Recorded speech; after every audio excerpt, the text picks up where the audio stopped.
There was bad enough. Then came the knockout blow today, a flood of a river of mud so powerful it took out everything in its path as it plowed through the Dixon apple orchard. News 13's Nancy Laughlin was up there. She's live in the Newsplex with video of the flood and the aftermath. Dick, it is unbelievable watching the flood in action, and seeing the mess it left behind makes you wonder if this beautiful, once beautiful orchard will ever be the same. It was like watching the tsunami in Japan, except moving at about 35-40 miles an hour down the canyon. A huge wall of water crashes through the canyon.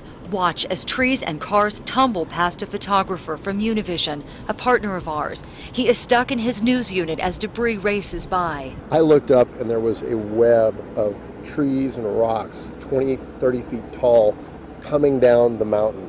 Crews were at the Dixon apple orchard near Cochiti trying to clean up the mess from the flood that roared through here last night.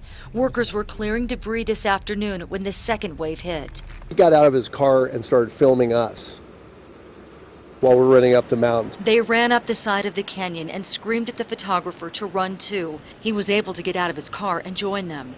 Took out my Bobcat, my truck, flattened his truck up against a rock, and everyone's saying that my truck saved his life, which is great because my truck's destroyed too. Sandoval County firefighters took us into the orchard after the flooding. There are now toppled trees and cars where just weeks ago this was a bright green meadow.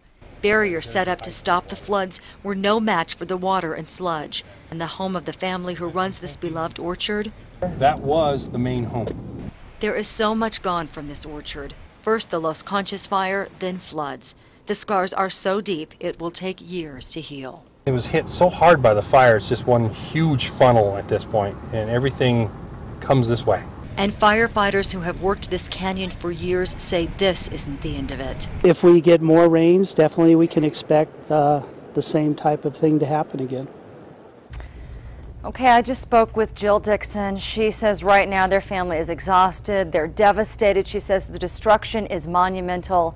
And right now there really is not much anyone can do anything to help the family. Between the freeze they had in February, the fire, and the floods, there will likely be no crop this year.